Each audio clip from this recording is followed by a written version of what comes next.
बहुत समय पहले की बात है। दक्कन के पठार पर पहाड़ियों और हरे भरे मैदानों के बीच एक राज्य बसा था जिसका नाम था सुरपुर। यह कोई आम शहर नहीं था। इसका नाम दो चीजों से मिलकर बना था, सुर यानी शूरवीरता और पुर यानी नगर। सुरपुर अपने वीर नायकों और स्वाभिमानी राजाओं के लिए पूरे हिंदुस्तान में जाना जाता था। वहां के राजा, जिन्हें नायका कहा जाता था, अपनी दिलेरी के लिए प्रसिद्ध थे।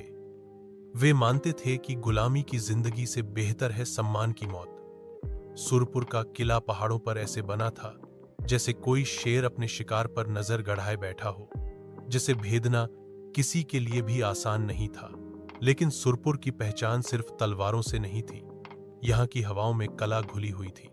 दिन में जहां सैनिक तलवारबाजी का अभ्यास करते थे, वहीं शाम को मंदिरों और चौपालों पर संगीत और नृत्य की महफिलें सजती थीं। यहाँ के चित्रकार ऐसे चित्र बनाते थे जो बोलते हुए महसूस होते थे, और यहाँ के कवि ऐसी कविताएं लिखते थे जो सीधे दिल में उतर जाती थीं। कहानी उस समय की है जब राजा वेंकटप्पा नायका सुरपुर के सिंहासन पर बैठे थे। वह एक युवा और जोशीले राजा थे जिन्हें अपने राज्य और अपनी प्रजा के स्वाभिमान से बढ़कर कुछ भी प्यारा नहीं था। उस समय अंग्रेजों का साम्राज्य पूरे भारत में फैल रहा था। उनकी नजर सुरपुर की आजादी पर भी पड़ी। अंग्रेजों ने राजा वेंकटप्पा को संदेश भेजा कि वे उनकी अधीनता स्वीकार कर लें और अपने राज्य का गौरव भुला दें। यह सुनकर राजा का खून खौल उठा।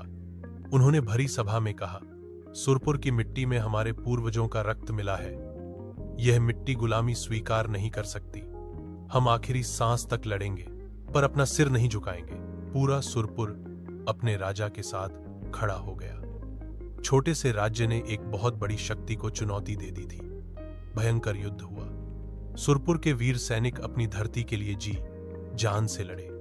उन्होंने संख्या में कई गुना बड़ी सेना को अपनी वीरता से हैरान कर दिया, लेकिन अंत में आधुनिक हथियारों और छल कपट के सामने उनकी वीरता कम पड़ गई। राजा वेंकटप्पा को पकड़ लिया गया और सुरपुर का किला अंग्रेजों के अधीन हो गया। कहते हैं कि राजा ने कैद में भी अपना स्वाभिमान नहीं छोड़ा और एक रहस्यमयी तरीके से उनकी मृत्यु हो गई। सुरपुर का राज तो खत्म हो गया, लेकिन उसकी कहानी खत्म नहीं हुई। आज भी सुरपुर, जिसे अब शोरापुर भी कहते हैं, की हवाओं में राजा वेंकटप्पा और उनके वीरों की गाथाएं गूंजती हैं।